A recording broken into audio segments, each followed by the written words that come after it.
ഞാൻ തിരിച്ച് മാന്തി കാണിച്ചു.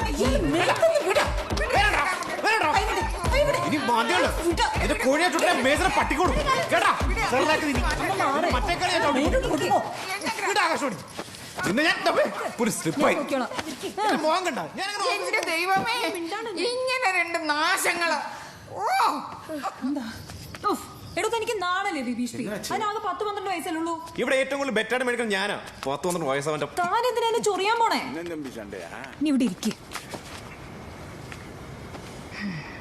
ഓക്കെ ആണോ? Okay okay.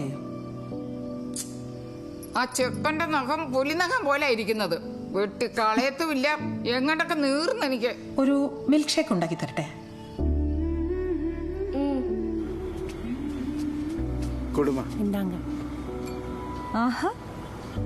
இவங்க பிரெக்னென்ட்டா? 5வது மாசம். இந்த வட்டம் கண்டிப்பா பொண்ணுதான் பிறக்கும். பேரு നയൻതാര. ചെക്കന്മാരുടെ പേരൊക്കെ വിജയെന്നോ അജിത്ന്നൊക്കെയാ. നിങ്ങളെ പോലെ തന്നെയാ, ഫുൾ ടൈം അടി.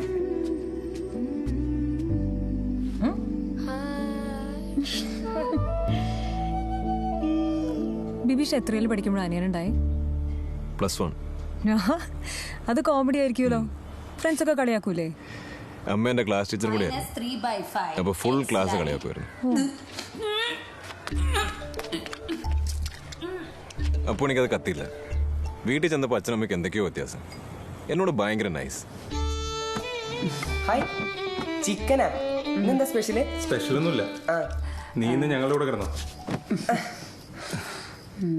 Light off ചെയ്യണില്ലേ?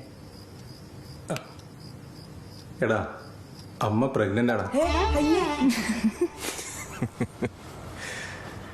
അതാണ് ആ മുതൽ.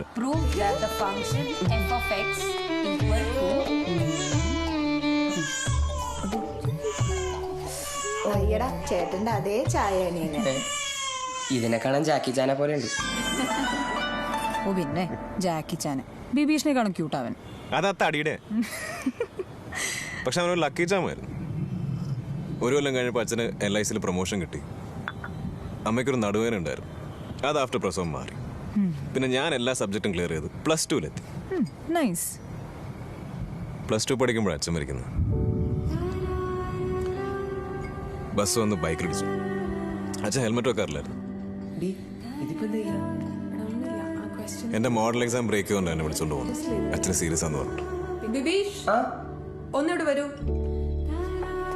അച്ഛന് കുഴപ്പമില്ല, പേടിക്കണ്ട എന്നൊക്കെ അവർ പറയുന്നുണ്ട്. പക്ഷെ ഒരു +2കാരന്റെ ബുദ്ധി വെച്ച് എനിക്ക് മനസ്സിലായി.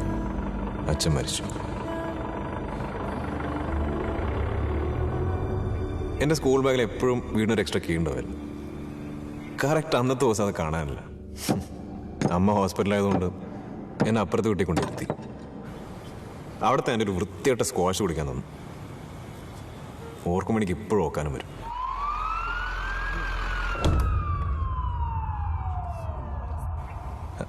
അതിനകത്ത് അച്ഛനായിരിക്കും എന്ന് വിചാരിച്ചെന്താ ഞാൻ ആദ്യം കണ്ടത് അമ്മയുടെ ബോഡിയാണ്. അച്ഛനും അമ്മ അവന് പോളി കൊടുക്കാൻ പോയത്. അപ്പോഴാണ് ബസ് വന്നിരിക്കുന്നത്. ഈ ഭ്രാന്തി വരുന്ന എക്സാക്ട് മൊമെന്റ് എനിക്കറിയാം. ആദ്യം ഒരു തണുപ്പ് വരും, ബോഡിയൊക്കെ വരയ്ക്കാൻ തുടങ്ങും. എന്തൊക്കെയോ പിച്ചും പേയൊക്കെ വിളിച്ചോണ്ട് ഇരിക്കാൻ തോന്നുന്നു.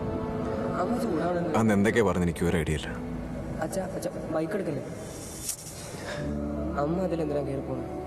നമുക്ക് ഓട്ടോ പിടിക്കാം. അപ്പോഴേക്കും ഒരു താടി വെച്ച ചേട്ടൻ വന്നു. അവനെ കൊണ്ട് കയ്യിലൊക്കെ എന്തോ പ്ലാസ്റ്ററൊക്കെ ഉണ്ട്. അവനെ കണ്ടപ്പോൾ ഞാൻ കരഞ്ഞു, ശരിക്കും കരഞ്ഞു. പക്ഷെ കരഞ്ഞ സന്തോഷം കൊണ്ടാണ്. ഒരാളെങ്കിലും ബാക്കി വെച്ചില്ല.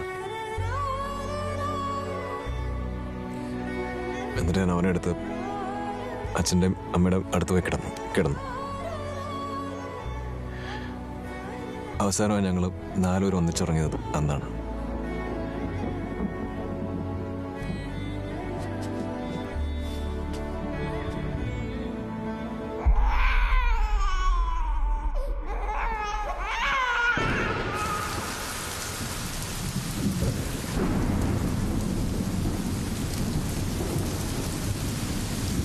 ഇപ്പോൾ ലൈഫിൽ എന്ത് ടെൻഷൻ വന്നാലും അവൻ്റെ അടുത്ത് വന്ന് കെട്ടിപ്പിടിച്ച് കിടന്ന ഞാനപ്പോൾ ഉറങ്ങും. അവനാ എൻ്റെ സ്ലീപ്പിംഗ് പിൽ.